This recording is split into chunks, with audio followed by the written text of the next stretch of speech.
अस्सलाम वालेकुम, this is me Yasir Aamir. आप सबके बहुत सारे मैसेजेस, कमेंट्स और रिक्वेस्ट मिलने के बाद फाइनली आई हैव डिसाइडेड कि एक व्लॉग बनाया जाए जिसमें बताया जाए that how to become a commercial pilot in Pakistan. उसकी रिक्वायरमेंट्स क्या हैं, आपको कितना फाइनेंस चाहिए और कहाँ से आप फ्लाइंग कर सकते हैं, ये सब कुछ डिस्कस करेंगे आज के इस व्लॉग में।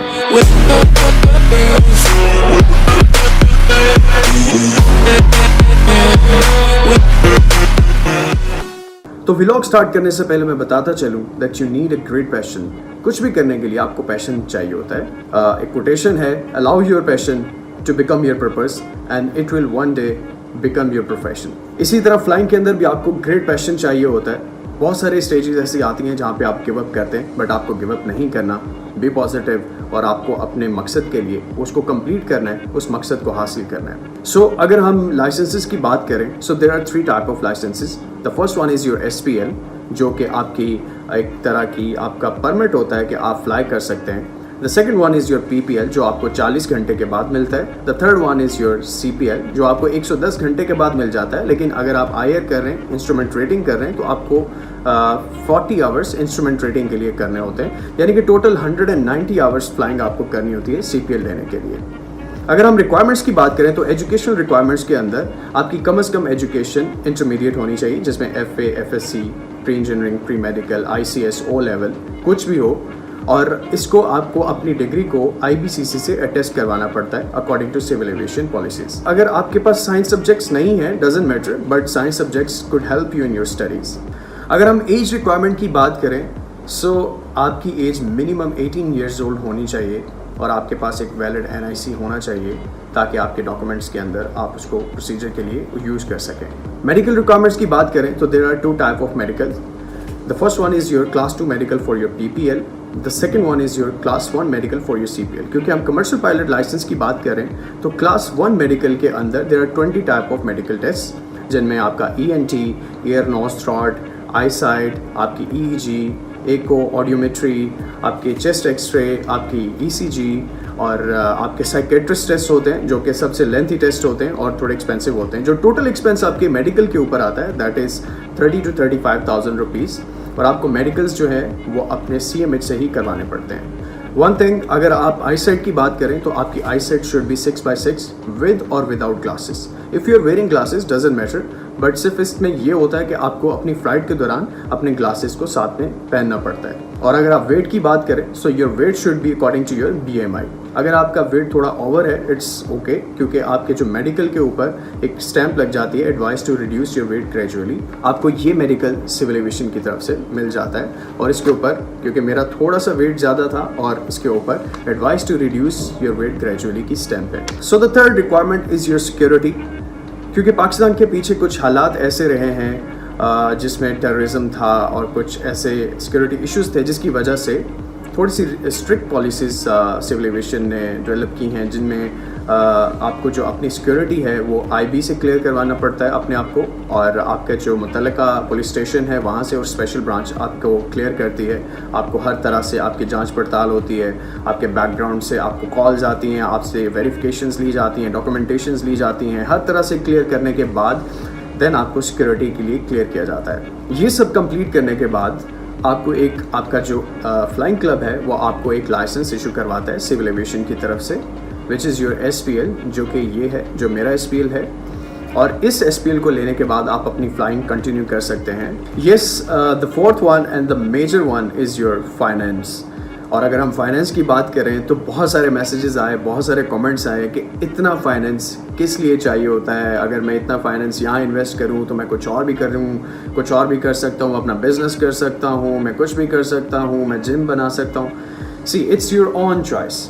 आई एम टॉकिंग अबाउट स्टडीज़। तो स्टडीज़ के अंदर फाइनेंस चाहिए होता है, और ये वाला फाइनेंस किस लिए चाहिए होता है वो मैं आपको बता देता हूँ। टोटल आपको जो है 45 to 50 लाख रुपीज़ चाहिए होते हैं। प्रीवियसली जब मैंने स्टार्ट किया था दैट वाज 30 to 35 लाख, क्योंकि अभी जो फ्यूल प्राइसेस इंक्रीज़ हुई हैं, जिसकी वजह से जो पर आवर आपकी फ्लाइंग रेट है वो बढ़ गया है, क्योंकि आपको पर आवर के हिसाब से डिपॉजिट देना होता है फ्लाइंग के लिए। और अभी जो करंटली रेट है सेस्ना 152 जो कि एयरक्राफ्ट है जिस पे आप फ्लाइंग करते हैं, उसका रेट 20 to 21,000 लाहौर के अंदर है, और डिफरेंट फ्लाइंग क्लब्स के अंदर डिफरेंट रेट्स हैं।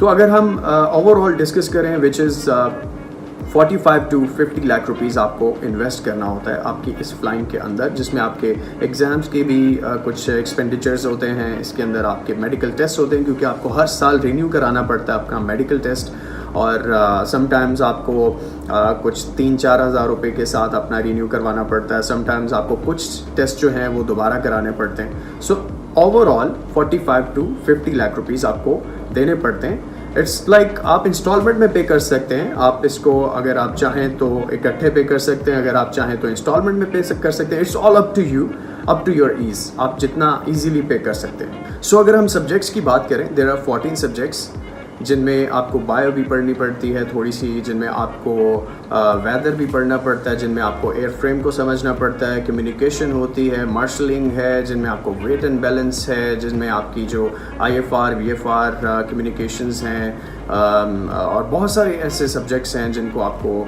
स्टडी करना पड़ता है। और अगर हम एग्ज़ाम्स की बात करें, you have to attempt 15 exams, और आपको उसमें एक एग्ज़ाम FRTOL का भी देना पड़ता है।